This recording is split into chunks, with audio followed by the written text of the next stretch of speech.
Kejaksaan Tinggi Jawa Tengah beberapa waktu lalu membenarkan tengah melakukan pengumpulan data seluruh SPPG, pemirsa.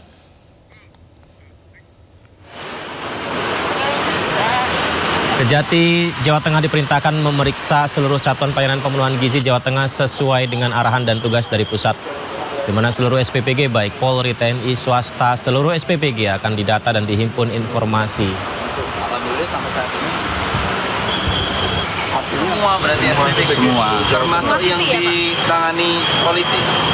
yang namanya semua. Ya, jadi entah itu sudah beriter kejaksaan memeriksa SPPG Polri itu tidak benar atau bukan tidak benar. Kita melakukan pengumpulan data dan keterangan kepada setiap seluruh SPPG, entah itu SPPG Polri ataupun yang bukan. Jadi semua, nggak ada milih-milih ini Polri periksa, ini bukan periksa enggak. Tapi di Semua. lapangan ada kendala belum? Belum tahu, kita masih pengumpulan data. termasuk punya partai-partai politik itu ya? Semuanya. Makanya, banyak yo. Di Jawa Tengah tuh Banyak ribuan yo. Kan tiap desa satu toh. Pak, yang berarti yang beberapa minggu yang lalu pemeriksaannya di Polres Kudus ya Pak? Nggak ada pemeriksaan mas. Yang ada on the spot, full data, full bucket. Kami tidak memanggil, tidak memeriksa. Kita mengumpulkan data dan keterangan on the spot. Komisi 3 DPR RI menggelar rapat bersama Perhimpunan Advokat Indonesia Peradi membahas rancangan undang-undang perampasan aset.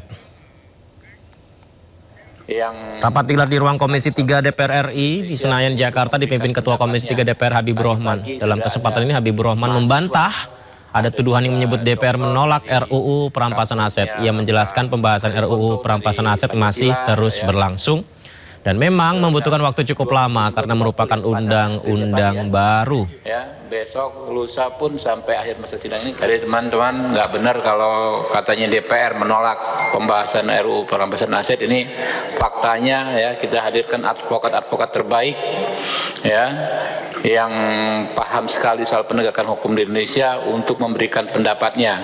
Tadi pagi sudah ada mahasiswa, ada juga doktor dari kampusnya Pak Hariponto dari Pancasila ya. Sudah 2 minggu juga kita full ya Padang ya, hampir tiap hari ya. Ya, besok lusa pun sampai akhir masa sidang ini kita terus gas ya RPU Undang-Undang Perampasan Aset. Teman-teman, saya perlu sampaikan ya, mengapa kita perlu semaksimal mungkin mendengar aspirasi banyak orang terkait Undang-Undang Perampasan Aset ini. Kenapa? Karena ini sesuatu yang baru. Kita bukan membuat undang-undang perubahan, bukan. Tapi kita membuat undang-undang baru berdasarkan pemikiran yang baru juga. Ya, jadi kita tentu ada beban konstitusional ya di pundak kami di sini kalau mengesahkan itu ya harus benar-benar cermat dan mendengar ya masukan orang. Karena itu ada konsep meaningful participation. Dalam rapat bersama DPR membahas RUU perampasan aset, Wakil Ketua Umum DPN Peradi Sutrisno menyoroti mentalitas aparat penegak hukum Indonesia yang kerap menyalahgunakan wewenang. Bahwa kalau kita bicara tentang mentalitas aparat penegak hukum di Indonesia, kita semua mungkin semua tahu bahwa banyaknya penyalahgunaan kewenangan yang dia miliki terhadap masyarakat, yang ini akhirnya merugikan bagi negara dan juga bagi masyarakat. Dalam beberapa bulan terakhir ini bisa kita lihat bahwa banyak aparat penegak hukum yang tindakannya itu sangat merugikan dan cukup menjadi satu pandangan bagi masyarakat bahwa hukum ini tidak pernah berpihak pada masyarakat yang paling bawah. Tentunya saya berharap DPR bisa bersikap tegas dalam membuat rancangan undang-undang ini. Maksudnya bahwa seharusnya nanti pejabat yang bisa ditunjuk sebagai pihak untuk menelusuri, termasuk untuk melakukan penyidikan terhadap aset-aset yang dimiliki oleh pribadi-pribadi orang yang diduga didapatkan dari hasil kejahatan, maka saya harapkan ke depannya bahwa aparat penegak hukum yang melakukan penyidikan ini adalah memang pejabat-pejabat yang betul-betul mempunyai integritas yang tinggi. Itu yang pertama. Yang kedua, mereka pun juga punya komitmen yang tinggi bahwa dia melakukan tugas itu demi kepentingan bangsa dan negara. Ya, menarik itu ya. Dan menjawab pandangan Mahfud MD tadi soal penanganan perkara Febri Adriansyah, Ketua Komisi 3 DPR Habibur Rahman menilai proses hukum dari Polri ke Kejagung merupakan penyerahan, bukan pelimpahan. DPR juga berencana mendengar masukan dari Mahfud MD secara langsung. Ini anggota DPR bukan hanya berkepentingan untuk bicara, tapi kami justru harus mendengar, termasuk masukan dari Pak Mahfud. Apakah sudah sesuai dengan KUHP atau belum? Ya, kalau menurut Pak Mahfud belum sesuai dengan KUHP, ya mungkin kami juga akan undang Pak Mahfud. Ya, kami akan dengar pendapat beliau, kan beliau profesor. Ya, kita tentu soal keilmuan harus banyak belajar dari beliau. Kalau menjadi masukan ya akan kami teruskan. Ya, jadi kita belum sampai kesimpulan juga, Pak. Memang itu bukan pelimpahan sebagaimana rangkaian hukum acara pidana dari penyidik ke penuntut. Ya, itu bukan, itu penyerahan penanganan perkara dari institusi namanya polisi, Polri, Barreskrim Korps ke institusi lain, kejaksaan. Ya, jadi pelimpahan, pengalihan atau penyerahan. Di mana pemirsa hubungan antara dua lembaga penegak hukum di Indonesia, Kepolisian dan Kejagung, kembali menjadi sorotan. Kerap dinilai harmonis di permukaan. Sejarah mencatat sejumlah gesekan hebat malah pernah terjadi di antara kedua institusi itu.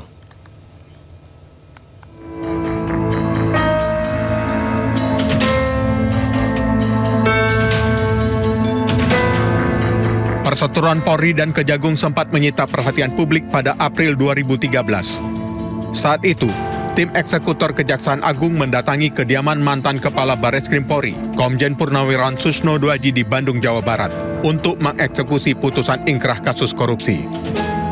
Namun, eksekusi tersebut berujung kegagalan dramatis. Susno menolak dieksekusi dan mendapat perlindungan ketat dari sejumlah anggota Provos Polda Jabar. Blokade personal Polri memaksa tim eksekutor Korps Adiaksa mundur demi menghindari bentrokan fisik, memicu polemik hukum tata negara yang panas di masanya. 11 tahun berselang, bara dalam sekam kembali menyala pada Mei 2024. Sebuah insiden mengejutkan terjadi di sebuah restoran di kawasan Cipete, Jakarta Selatan. Jaksa Agung Muda Tindak Pidana Khusus, Jampitsus Febri Adriansyah, diduga dikuntit oleh anggota Detasemen Khusus Densus 88 Anti Teror Polri. Seorang anggota Densus sempat tertangkap basah saat memata-matai Febri. Insiden ini terjadi di tengah langkah agresif Kejagung yang sedang mengusut mega korupsi tata niaga komoditas timah yang merugikan negara hingga 271 triliun rupiah. Tensi kedua lembaga kembali meruncing ketika jajaran penyidik di Ditreskrimsus Polda Metro Jaya bergerak melakukan penggeledahan masif di belasan tempat. Dalam penggeledahan, polisi menyita lebih dari 0,5 triliun rupiah uang tunai dan 74 kg emas batangan. Tempat-tempat yang digeledah disinyalir memiliki keterkaitan dengan Jampitsus. Langkah kepolisian ini disebut-sebut bertalian dengan pengembangan hasil penyelidikan 3 kasus dugaan korupsi besar, yakni tata kelola batubara di PLN, skandal Asabri, hingga proyek di Krakatau Steel. Publik menilai manuver ini sebagai aksi saling kunci antar lembaga.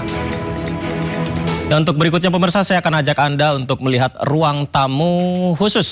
Jadi ruang tamu kami ini adalah ruang tamu hukum dan keadilan. Tapi sebentar, ini ternyata di ruang tamu hukum dan keadilan kotor. Nih sampah-sampahnya banyak, saya nyapu dulu ya. Saya sapuin dulu. Ibarat korupsi, sampah harus dibersihkan. Loh, tapi masalahnya ternyata pemirsa, sapunya juga kotor. Sapunya harus saya bersihkan dulu ya. Gimana ini ya? Pengen membersihkan sampah, tapi sapunya juga kok kotor. Aduh.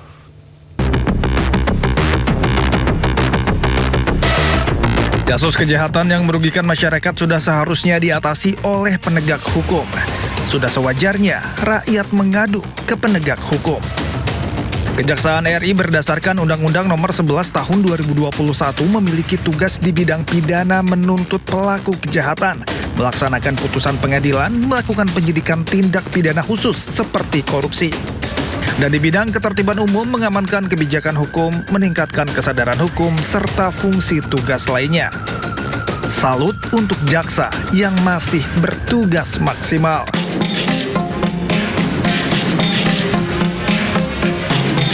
Namun, ditemukan brankas rahasia yang memuat 74 kg emas serta uang hingga 476 miliar rupiah. Lalu, mengerucut pada nama ex-Jampitsus Febri Adriansyah yang ditetapkan sebagai tersangka kasus korupsi.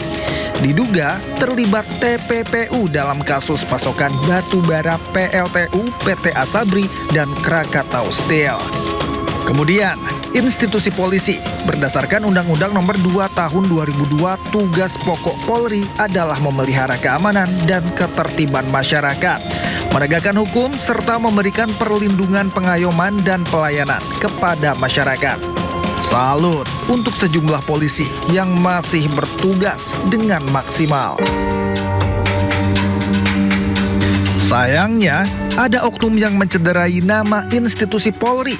Terbaru, lalu Muhammad Iwan, anggota Polri aktif berpangkat Brigadir Jenderal Polisi, ditetapkan sebagai tersangka kasus dugaan korupsi tata kelola makan bergizi gratis.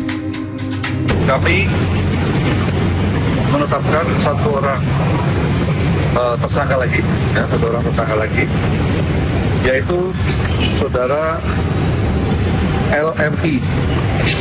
Ini menjabat selaku Kepala Biro Hukum dan Humas BGN itu sampai Maret 2025, dan saat ini selaku Sekretaris Deputi Bidang Promosi dan Kerjasama pada BGN. Jadi perannya adalah pada tahun 2025 saudara LF ini meminta saksi YCS dan RD mendirikan suatu perusahaan dengan tujuan sarana untuk melakukan penjualan alat berupa food tray kepada calon mitra SPBG dengan harga yang sudah ditentukan oleh tersangka LMI. Nah loh, kalau korupsi dianggap kotor dan harus dibersihkan, gimana cara membersihkannya jika sapunya ternyata juga diduga kotor? Lantas, rakyat harus mengadu kemana lagi ya? Ya, menarik itu ya. Dan menjawab pandangan Mahfud MD tadi soal penanganan perkara Febri Adriansyah, Ketua Komisi 3 DPR Habibur Rahman menilai proses hukum dari Polri ke Kejagung merupakan penyerahan, bukan pelimpahan. DPR juga berencana mendengar masukan dari Mahfud MD secara langsung. Anggota DPR bukan hanya berkepentingan untuk bicara, tapi kami justru harus mendengar, termasuk masukan dari Pak Mahfud. Apakah sudah sesuai dengan KUHP atau belum?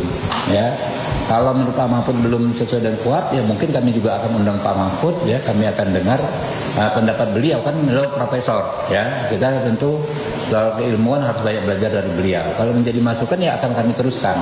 Ya, jadi kita belum sampai untuk kesimpulan juga, Pak. Memang itu bukan pelimpahan sebagaimana rangkaian hukum acara pidana dari penyidik ke penuntut.